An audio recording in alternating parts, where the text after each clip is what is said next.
The Lord be with you. and with your spirit.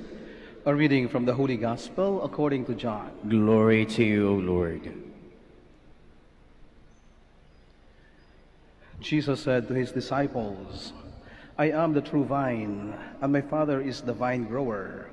He takes away every branch in me that does not bear fruit, and every one that does, he prunes, so that it bears more fruit. You are already pruned because of the word that I spoke to you. Remain in me, as I remain in you. Just as a branch cannot bear fruit on its own unless it remains on the vine, so neither can you unless you remain in me. I am the vine, you are the branches. Whoever remains in me, and I in him, will bear much fruit, because without me you can do nothing. Anyone who does not remain in me will be thrown out like a branch and wither. People will gather them and throw them into a fire, and they will be burned. If you remain in me and my words remain in you, ask for whatever you want, and it will be done for you. By this is my Father glorified, that you bear much fruit and become my disciples. Brothers and sisters, the Gospel of the Lord. Praise to you, Lord Jesus Christ. Please be seated. Meron tayong kasabihan na ang taong nagigipit ay sa patalim kumakapit. Ito ay isang kasabihan na alam natin mula sa pagkabata o sa lawikain natin mga Pilipino na madalas hindi naman talaga natin dapat kinapupulutan ng aral.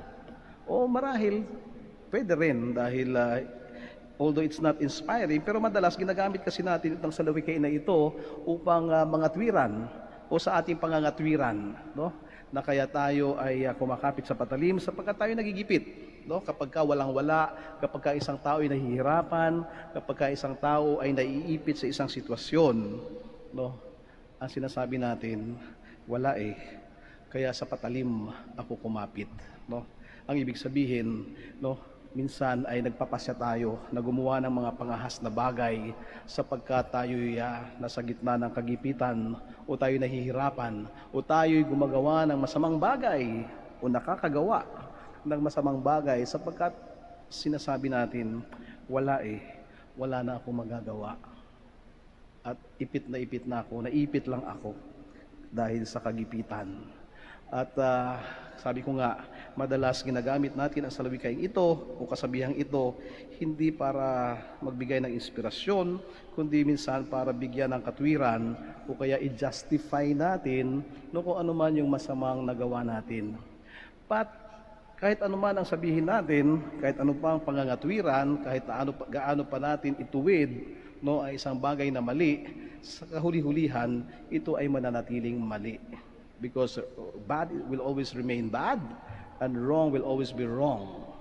No matter how we beautify it, no matter how we sugarcoat it, no? Gaano man natin patamisin o pagandahin, no, ang isang mali ay laging mali. And nothing can justify that. Kaya nga, no, ginamit natin itong pagsasalarawan o halimbawa o larawan ng patalim sapagkat yun nga ang mangyayari sa atin. Ano ba ang mangyayari sa atin kung literal na gagawin natin, no, o i-apply natin sa buhay natin ang kasabihang ito? Ano ba ang mangyayari sa atin kapag tayo kumapit sa patalim?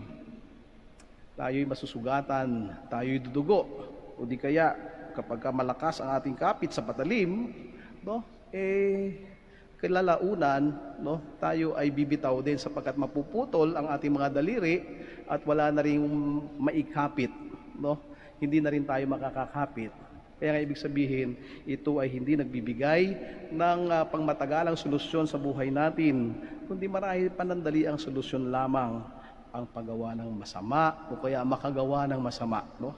Ang isang tao ay nagnakaw, no, ng maraming salapi sapagkat siya ay nagugutom upang siya ay makakain, no? Hindi pa rin sapat na dahilan ng ating kagutuman, no, para sabihin natin o gumawa tayo ng masamang bagay. Kaya nga, kinalaunan tayo pa rin ang talo sapagkat ang masama ay mananatiling masama. Kaya nga, kag kumapit tayo sa patalim, ibig sabihin makakasakit at makakasama sa atin, kinalaunan tayo ay bibitaw rin. Sa araw na ito ay binasa natin ang Ebanghelyo ng ating Panginoon. Ito yung Ebanghelyo na binasa natin noong nakaraang linggo. No? Parehong-pareho yung Ebanghelyo natin. No? I am the true vine. No? Jesus said, and you are the branches. And those of you who remain in me, no, I will remain in you.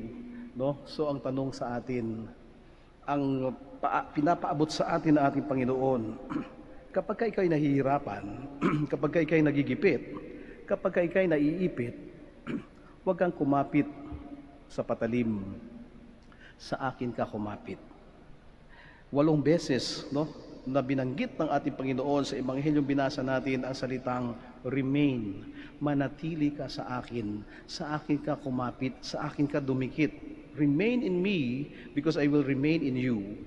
But even before we read the gospel, 3 times it was mentioned in our gospel verse, no, the word remain. Remain in me as I remain in you, says the Lord, and whoever remains in me will bear much fruit.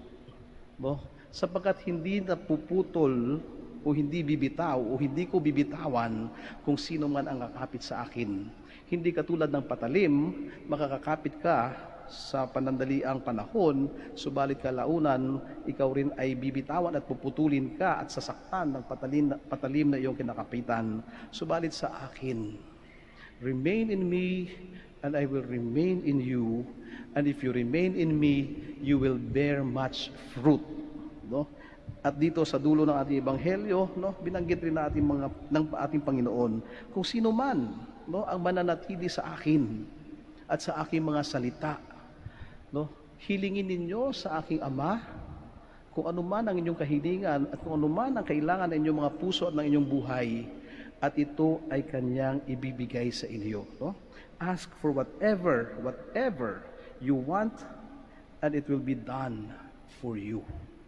No, napakaganda ng inspirasyon. Ito ang totoong inspirasyon. Ito ang totoong salita o kasabihan, salawikain, no? Ano man ang tawag natin dito, o gospel verse, na pwede nating panghawakan, pwede nating kapitan, sapagkat narito ang pangako ng Panginoon. Whatever you ask of me, because you remain in me, the Father will do it for you. Kaano man kahirap yan, ano man ang sitwasyon na meron ka, ano man ang pagsubok ang iyong pinagdadaanan ngayon, huwag patalim ang iyong kapitan. Ako, narito ako.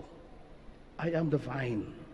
And if you remain in me, you will bear much fruit.